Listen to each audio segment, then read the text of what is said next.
Coming to you live from Rublin Studio in Brooklyn, New York. The hot new internet talk show, Know Yourself, where we inform you, inspire you, and encourage you to know yourself. And here to help you do just that, your host, Mr. Brian McCoy. Hey everybody, welcome to another edition of the hot new internet talk show, Know Yourself. I'm your host, Brian McCoy. Today we're going to be talking to a junior stylist, makeup artist, and an entrepreneur, all wrapped up in one. We'll be right back. Welcome back. My first guest is the fashion world's next mogul, Ms. Sade Newkirk. How are you? I'm fine, thank you. Good, good. I'm glad to have you on the show today. I'm glad to be here. So now, you're known as the junior stylist in this generation coming up now. I've seen that you've done some work with Guess. You've done some work in Macy's. How did all this start? I mean, you know, fashion is such a broad field, and you know, you're what, in your 20s? No, I'm actually 18. Really? Yes. Oh, you're even younger than I thought. And now you're trying to enter into a field where, I mean, your competition is pretty heavy. How did this come about? Well, actually, it came about, I would say, in my early high school years. Starting off in 9th grade, my school had a program called the Fashion Design Club. So I first started off with that. Fashion was never really something I really looked into until my high school years. So it's very new to me, but it's actually coming. I started off in high school with my fashion club. We basically had to start from scratch. Basically, it was design. So I made clothes on my own, and I fell in love with my first fashion show. I actually put together my first fashion show with like 3 or 4 girls from my class, and just the response from my high school classmates and things like that, it was just very new to me, and I liked the hype, and I was very excited from the work that I've created. I've always been into the arts and crafts, but just basically my high school years really topped it off for me. So now, is this something that you were kind of coaxed into, or is this something that you saw and you wanted to do on your own? This is something that I saw and I wanted to do on my own. So now, due to the fact that you were always into arts and craft, what made you decide to put your hand into fashion? Because, you know, being in arts and craft, you can go into so many different genres with that experience and with that, you know, talent. What made you decide to go into fashion? Growing up, especially in the church world, I'm, you know, into church. Fashion is like one of the, you know, top things people, you know, everyone expresses themselves differently. So when I was into arts and crafts, I would do jewelry, or I would make, you know, bracelets for my mom and my friends. But just a turn on fashion itself, just watching TV and just, you know, being from New York itself basically showed you, you know, how different people can look and be accepted and just express themselves for who they are. Now, you said that fashion wasn't always your forte.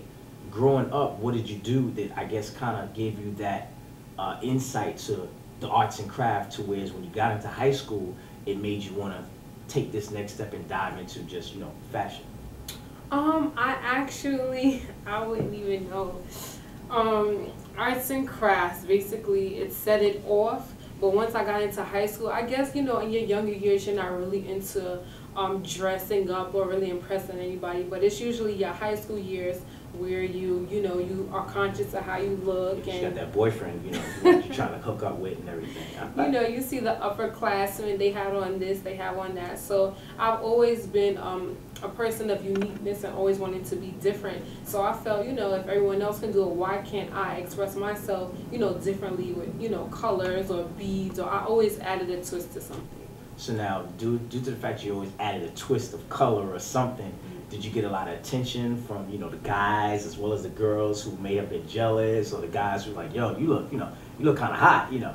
That was also part of the hype, what actually allowed me to get, you know, to where I am today. Just being the fact that people always noticed when I did do something different. And people actually, you know, took it upon themselves to do what I did and add it to their own style and their own clothes. I've always gotten compliments from males as well as female, like, yo, that's nice, you know, you're different, or that's Sade, or yeah, that's her, you know, or I want to get something from your closet. So just getting the different feedback from my own classmates, it made me feel really good, and I wanted to do it.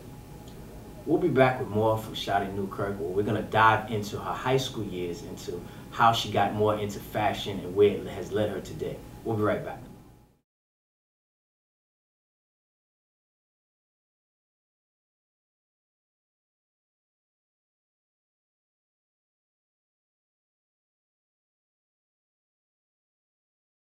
Welcome back.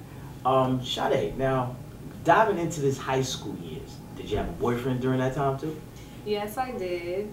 So now, how did that translate into your fashion? Because now you have a boyfriend, you know, you're standing out. Was he upperclassman or was he, you know, in the same grade as you? He was 1 year older than me. He was a grade up. Okay, so now I'm pretty sure that, you know, you had other guys looking at you as well as girls and everything like that. How did that make you feel being different with your style and having a boyfriend as well, but yet having all these other, you know, guys and girls looking at you, you know, pointing the finger at you, like, not necessarily bad things, but saying, look what she got on, that's hot, you know, stuff like that? It was pretty cool. I actually liked, you know, the attention because, you know, it made other people want me to help them, and, you know, even around older people's prom season, they wanted me to help them and, you know, consult with, you know, what they were wearing and stuff like that. As far as my boyfriend at the time was concerned, he loved my style, so like it just made me feel better because I'm different, but I'm also being accepted. So it was pretty cool. Did you have to deal with a lot of jealousy during that? Because now when you're different from everyone else, you know, it can play both ways. You know, you got those that like you and love your style. Then you have those that will be jealous of your style. How did that play a part? Well, I was always very open. I was always nice to everyone. If I did have haters or there was jealous tendencies, I never knew about it. I actually got along with everybody in my high school class. Like, I never had a problem. People always spoke to me. I spoke back. Anything, it was fine. And that's strange because most women, per se, and men who are different, have this certain style about themselves, normally have that little, you know, attitude about themselves, whereas, you know, they only speak to or deal with people who are their peers versus people who might not be as fortunate or might not have the things they have. So it's very interesting that you were able to get along with everyone and speak and have a relationship with everyone on different levels. I graduated with my high school sweetheart. We won Best Couple together. I also won Best Dressed and Most Popular. July 2008 is when, you know, my life changed. We just graduated in 2008. I was actually at work. I actually spoke to him an hour before. You know, we exchanged a couple of words, I love yous. And an hour later, I was currently working at the district attorney's office. So all the calls, anything that happens in Far Rockaway goes through the district attorney's office. So I was sitting at the typewriter doing some work for my boss, and my boss picks up the phone, and I heard Patrick Hernandez. And anytime I heard his name, I stopped what I do. Whether a girl said it, whoever said it, I stopped what I was doing. So I automatically said, what happened? So my boss said, you know Patrick Hernandez? I was like, yes, that's my boyfriend. They told me to sit down, and then instantly I grabbed my phone. At that time, you know, AIM, everything, I had about 50 AIM messages. People, rest in peace, his name, stuff like that, and I didn't know what was going on. So they told me to sit down, and, you know, I knew something happened, but I didn't think the worst. So they told me about the, you know, the fatality, and my boss automatically drove me over to his house where his mom was. Before I got there, you know, I didn't believe it. So I was still, you know, myself, just cool, calm. Still having hope, you know, from the news. I thought he was at the hospital. Even before then, I spoke to my mom as well as my sister, and I got to his residence, and his mom was outside, and I just saw everyone outside, and that's when I knew, like, he's gone. So, yeah. How did that make you feel in terms of, like, going on and moving on with your life in terms of college and, you know, even with the fashion style and everything?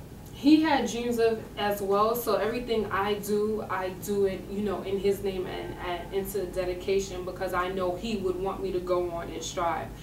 The first couple of years was very hard for me. Of course, 2010, July just made 2 years.